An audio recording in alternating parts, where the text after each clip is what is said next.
Welcome to Concordia News. I'm Alyssa Forno. Tonight, an in-depth look at the teenage years, the benefits, the drawbacks, and how sometimes it might be hard to leave behind. We've all heard the saying, "It's just a phase," muttered from friends and family. But is it always? Matt Burrow reports. Punk rock, the rebel sound that blossomed in the late 70s. The music of a generation, proudly panicking mothers and scandalizing society.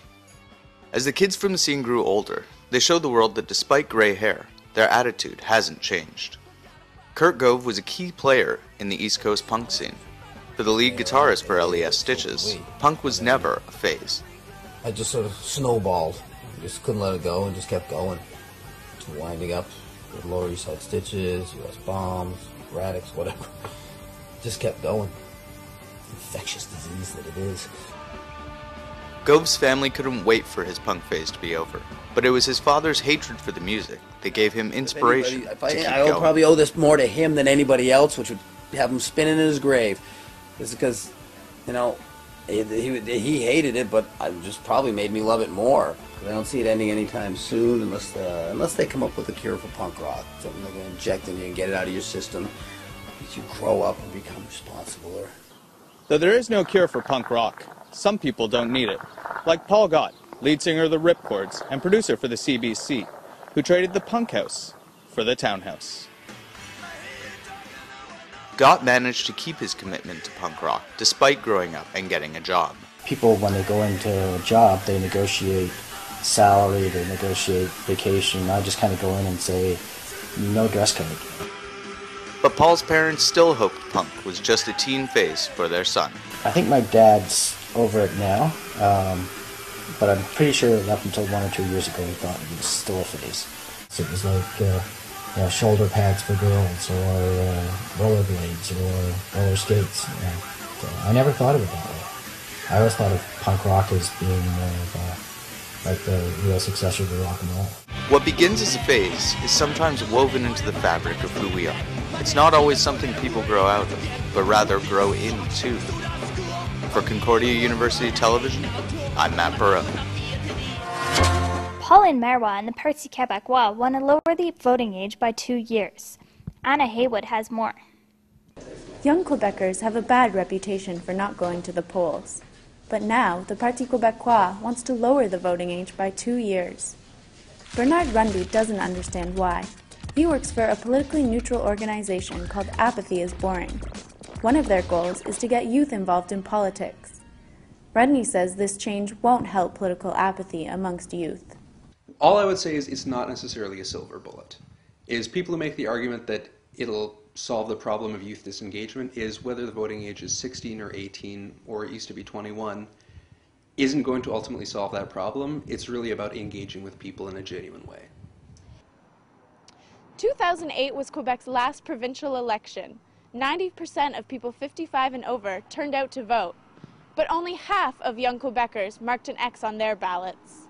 Guy Lachapelle says the youth just aren't interested. He says nowadays people are too individualistic. I think we move in a society now that people are simply thinking about their own individual well-being, and there's less and less collective views of society. I think that's a problem. But Rudney argues it's the political party's fault. He says they need to connect with young people. And it's often easier to say, well, youth just don't care, there's something wrong with them, than to say, well, maybe the process needs to be changed slightly, or the way that we reach out to people needs to change. Lachapelle says lowering the voting age isn't a new concept. In 1992, federal politicians seriously considered allowing 16-year-olds to vote. For Concordia University Television, I'm Anna Haywood. Everyone knows that being a teenager can be hard. Ali Pinckney has a creative way to deal with teenage angst. Corey Poole has more.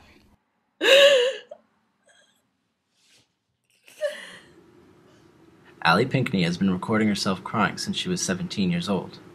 Though the videos have now stopped, the process of self-reflection has helped her get through the tough times.